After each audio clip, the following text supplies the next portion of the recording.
I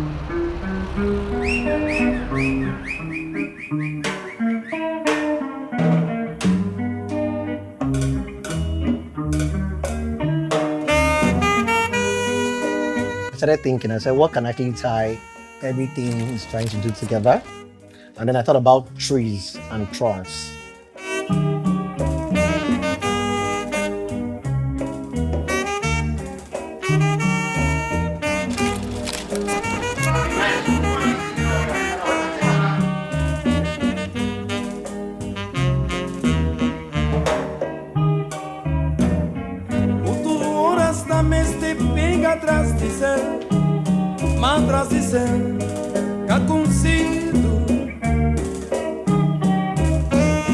Everybody in this table was carefully selected, thought through, prayed upon to be here today at this time.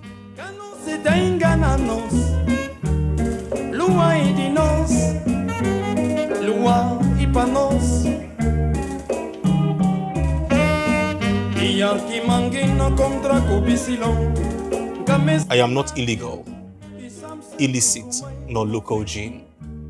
I am not a gin, I am not vodka, whiskey, nor brandy.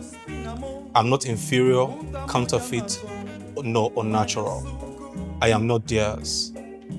I am akpetishe, kain, and saple water. That's right. I am ogogoro. I am heritage, culture, and tradition.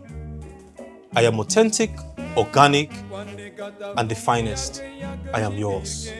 I want to officially welcome everybody to the core conversation this evening. My name is Charles Soronsae.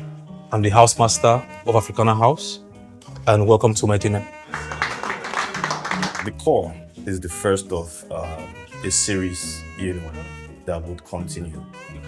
Thanks to technology, we can easily communicate, but while technology brings us together, it divides us as well. So the idea behind the core basically is to bring people together, people that understand the brand, that believe in the brand, building their own thing, and they are real human beings, right? So as we gather together to share, to eat and drink, let's acknowledge the fact that being alive is the most beautiful thing that we have. And let's toast to the fact that we are alive. So cheers, everyone. Cheers to life.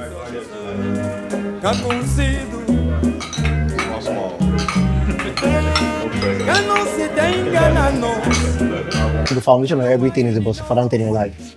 And I believe that sitting together and growing a community is part of the foundation we're trying to build. Clearly, we can't do it by ourselves. But then if we're trying to actually put Nigeria and Africa on the map, we all have to hold our hands together and then do it.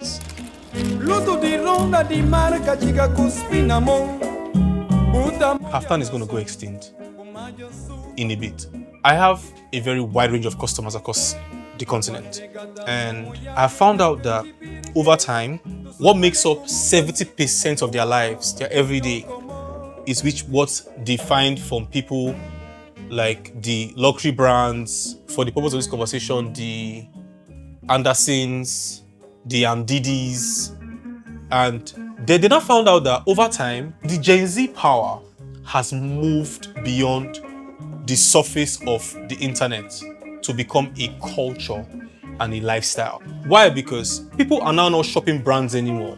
People are now shopping looks. There's a 90% chance you will accidentally scroll through 5 to 6 looks that you will not even believe they fit you until somebody close to home fits it. I've now found out that my customers' taste level has begun to veer off the traditional, I want to look respected and accepted, to I want to enjoy myself. And then the buying habits have now reduced to now only occasion this thing fits for.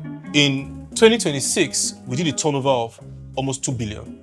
We found out that we sold more of casuals, alternative wears across West Africa than our core. So that gave me the impetus To think that people want to enjoy clothes as against want the clothes to represent them. Yes, sir. Master! I think we've done a terrible job as designers of African women in educating ourselves and people around us about what the hell we do. Because if I wore cotton-based kaftan in the evening, it would look like a being casual.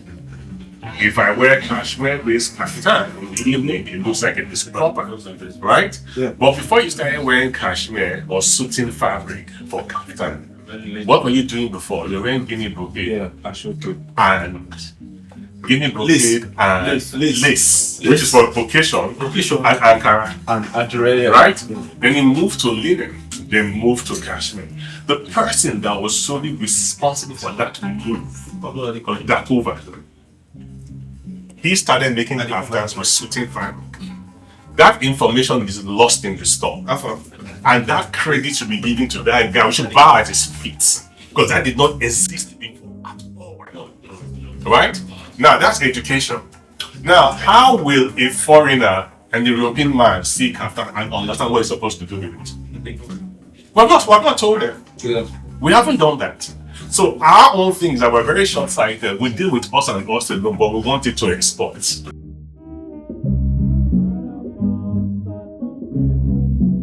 So long and short of it is, this thing we say about slavery, we're still slaves.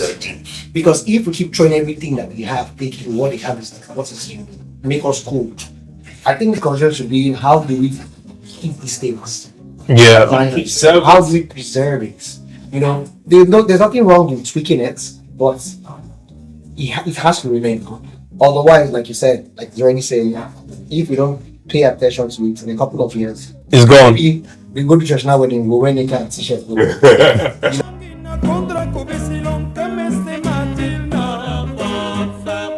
I would like to open the table to men to get mental health, and we men go through a lot. Most of us that are married on this table, wife will give you her own, your daughters will give you their own. If you have daughters, the industry will give you your own. And men will still cry. Men cry. I cry sometimes. No, I cry sometimes.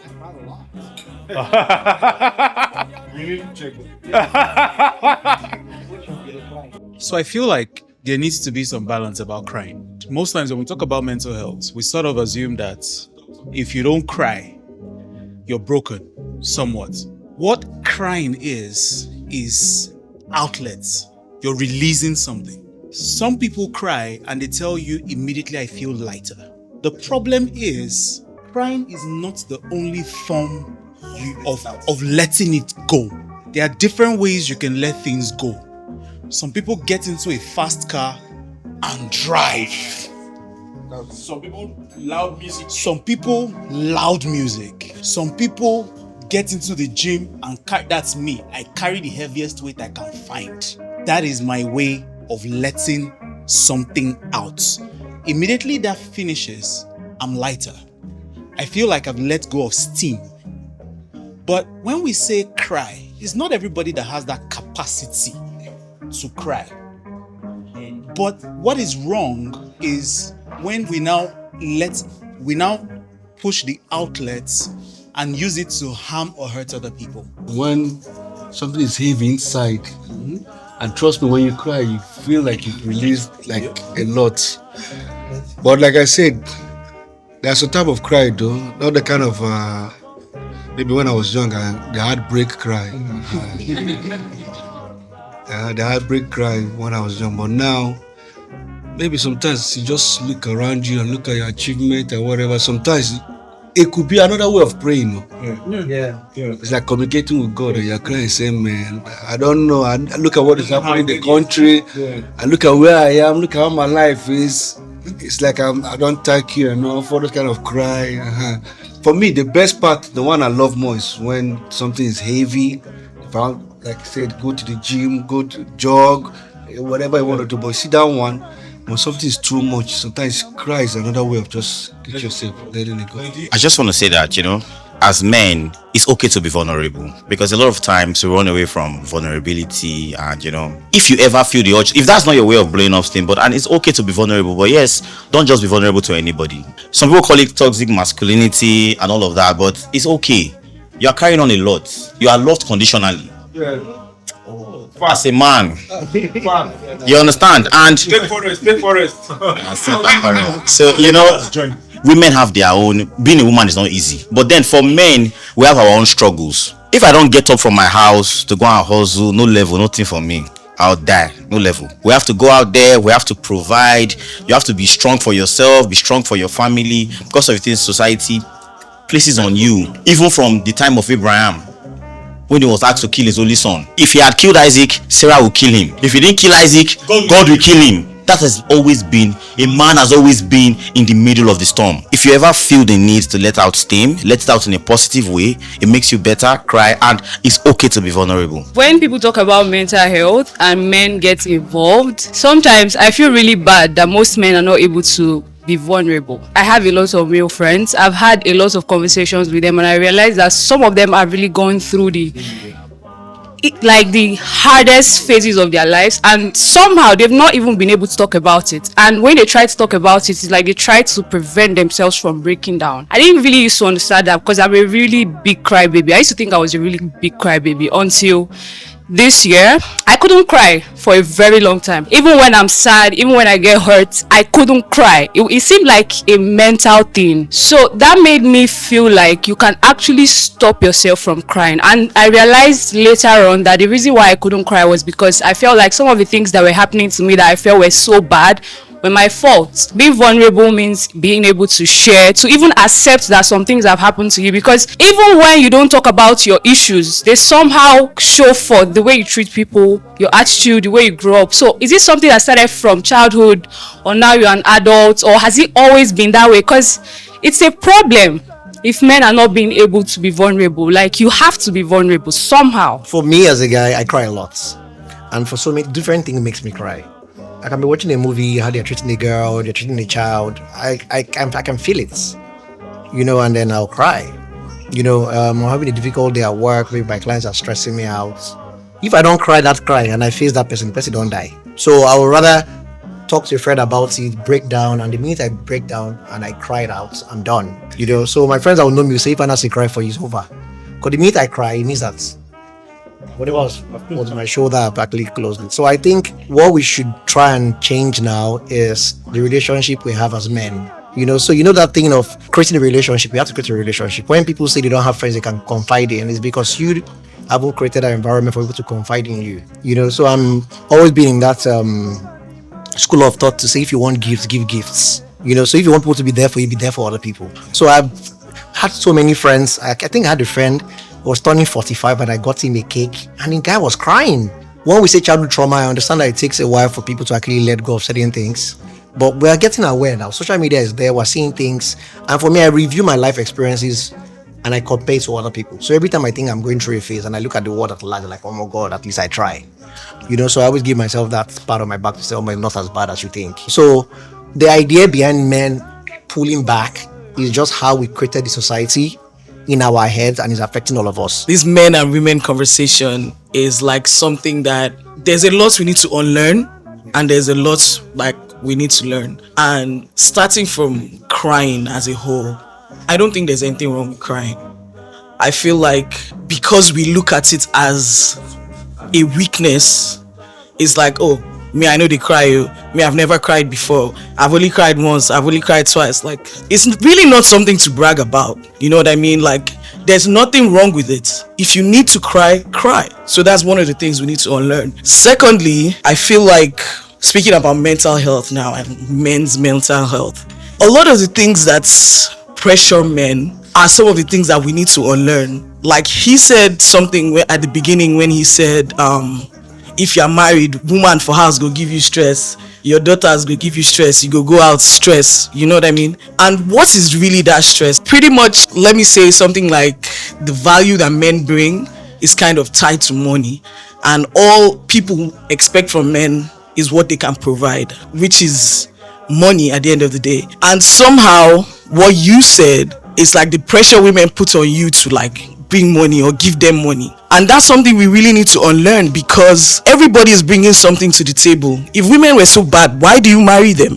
Why do you need them if all you do is give them money, or if all they want from you is money? So we need to unlearn that and understand that women also bring a lot to the table, even if it is not quantified by like physical things like money. Pregnancy is like the wildest card ever. You can't tell what's going to happen until you get pregnant. Some people even go crazy. You get blind your teeth, like, so that can't be quantified by money, but that's what a woman does. Like, if a woman has a kid, you can never understand the pain of what she goes through, both physically, mentally, and everything. So I feel like I say all that to say that we need to unlearn so many things. Like, even the things that supposedly pressure us, it's not really pressure. It's just like things that we're supposed to do. You know what I mean? And it's self-imposed pretty much. And that mentality of, oh, she only loves me for my money anyway. Like, bro, come on. If it was just for the money, like, there are 1,000,001 men she could be with. But she chose you. So do your part and let her do her part, and let's all just like meet at the middle. And I think if we have that mentality, it will be a little bit less pressure. It will be less on the mental health. It will be easier to. What I can say for sure is that I really commend men for whatever they do. Not to make you guys feel good, just because I do understand your own position, because I am a provider in my family. My mom, my sister's in Russia. I earn in Naira. I send rubles to Russia. Does that make sense to you? The expectations from my team, from my friends, from my family members, everybody's looking up to me because I've already created this standard that, oh, fire can be this big. So you being able to go more and more and more, you're going to go through pressure. And that's what most of men go through, because they have to keep providing. Not because society made them believe so, not because history, whatever beliefs, cultural beliefs, but because that is how the game is, and it's always going to be like that. And I think because I'm in that position, half a woman, half a man, you can call me whatever you want, I do understand men a lot. Everyone on this table has a form of power, right, to change something. And we can continue arguing about why our mental health is the way it is, and what what needs to change or what doesn't need to change. But we need to realize that culture is also a strong reason why men, quote and unquote, have the kind of mental health that they have. Why? Because they are continually being bombarded by a certain kind of messaging. There is, if you don't get money, hide your face. It will be very difficult to say we need to learn if our environment is stronger than our willpower. So how can we change the environment that young men, young boys are currently being bombarded with? That's one. Secondly, can we be the kind of person that another man can cry around? Can you break down beside me and I don't look at you weird? And my first instinct is to comfort you rather than I'm waiting to do this one. Like, guy, why they cry? Yeah, you get. So we have a lot to unlearn, because we claim we have healthy male relationships when all we're doing is showboating. I want you to see the kind of watch I have. You will come and we're comparing accomplishments, and that's not healthy in any way, manner, shape, or form. Does it mean that you can't make me a better person? Of course you can. We don't necessarily need to break down in tears, but recognize when another man is going through it and be that person. Yes. The topic of conversation was men's mental health, right? To close this, right, I get taken aback when conversations get tilted towards gender nuances. And I feel like while men really need to unlearn and relearn a lot of things, I feel like it's not a gender conversation. I feel like it's a human conversation. Men need to unlearn and relearn. Women need to unlearn and relearn too, because culture is so strong that we don't know when we are doing certain things, because we have learned it for so long that it now becomes part of us.